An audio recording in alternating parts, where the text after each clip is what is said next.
கர்த்தராகிய இயேசு கிறிஸ்துவின் நாமத்தினாலே உங்களுக்கு வாழ்த்துதல்கள். இன்று நாம் அப்போஸ்தலர் நடவடிக்கைகள் 7 தியானிக்கின்றோம். இந்த 7ல ஸ்தேவான் எப்படியாக இரத்த சாட்சியாக மரிக்கின்றார் என்பதை நம்ம பார்க்கிறோம். இதுல அவன் 53 வசனங்களுக்கு யூதர்களுடைய வரலாறை ஒரு கோர்வையாக அவர் சொல்லுகிறார். ஆபிரகாம்ல ஆரம்பித்து மோசே, சாலமோன், தீர்க்கதரிசிகள் ஒவ்வொன்றையும் அவர் அங்கே சொல்லுகின்றார். அப்போ அவர் யூதர்களுடைய வரலாறை நல்லபடியாக தெரிந்தவராக இருக்கிறார். தேவனுடைய வார்த்தையை படித்து மனப்பாடம் பண்ணி ஆழமாக தியானித்தவராக நாம் அங்க பார்க்கின்றோம். அப்போ நாமளும் தேவனுடைய வார்த்தையை படித்தவர்களாக இருக்கணும். எப்போ நாம தேவனுடைய வார்த்தையை ஒரு ஆணித்தரமாக, ஒரு உறுதியாக, பயம் இல்லாமல் சொல்லுவதற்கு வாய்ப்பு வரும் நம்மளுக்கு தெரியாது. அப்ப நம்ம அதற்கு தயாராக இருக்க வேண்டும்.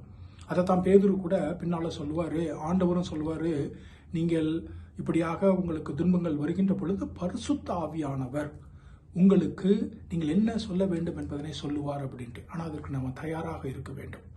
அப்ப நாமளும் இந்தியாவில் இருக்கிற நாம கூட தேவனுடைய வார்த்தையை படித்தவர்களாக இருக்கணும். இந்தியாவில் கிறிஸ்தவர்கள் பண்ண காரியங்கள் எப்படியாக இந்தியாவுடைய முன்னேற்றத்திற்கு கிறிஸ்தவர்கள் என்னெல்லாம் பண்ணாங்க அப்படிங்கிற வரலாற்றை தெரிந்தவர்களாக நாம் இருக்க வேண்டும். இரண்டாவது நாம் இதில் பார்க்கிறோம், ஆதியிலே இருந்த அதே பிரச்சனைகள் இன்றும் உலகம் முழுவதும் கிறிஸ்தவர்களுக்கு இருக்கிறத பார்க்கிறோம்.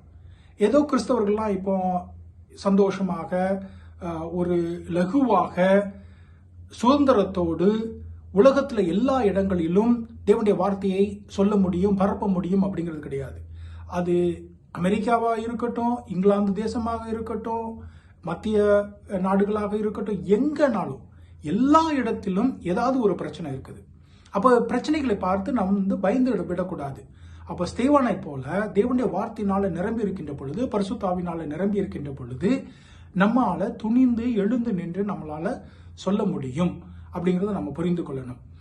கடைசியாக நம்ம இதுல என்ன பார்க்கிறோம் அப்படின்னு சொன்னா, ஸ்தேவானை கொலை செய்வதற்கு அவர்களை நகரத்திற்கு விட்டு வெளியே அவனை தூக்கிட்டு போறாங்க. இயேசு கிறிஸ்துவை போல அங்க கல்லெறிகிறாங்க. அப்ப இயேசு கிறிஸ்துவை போல ஸ்தேவானை முழங்கால் பண்ணிட்டு இவர்களை மன்னித்து விடுங்கள் அப்படின்னு அவரும் ஜெபிக்கிறார். அப்ப இயேசு கிறிஸ்துவனுடைய அந்த அப்படிப்பட்டதான அந்த காரியத்தை நாமும் அணிந்து கொள்ள வேண்டும். அப்போ நம்மளை துன்பப்படுத்துகிறவர்களை அவர்களுக்காக நம்ம ஜெபிக்கணும். அதான் ஆண்டவர் இயேசு கிறிஸ்து நமக்கு சொல்லிக் கொடுத்திருக்கிறார். இதுல நம்ம பார்க்கிறோம், அவன் மரித்து போகின்ற பொழுது சவுல் அப்படிங்கிறவன் அங்க ஒரு சாட்சியாக இருக்கிறார். அந்த டைம்ல சவுல் சபையை துன்புறுத்துவதற்காக ரெடியாக இருக்கிறார். ஆண்டவர் சொல்லுவாரு, ஒரு கோதுமை மணி அது மடிந்தால் ஒழிய அது பலன் கொடுக்காது அப்படின்ட்டு.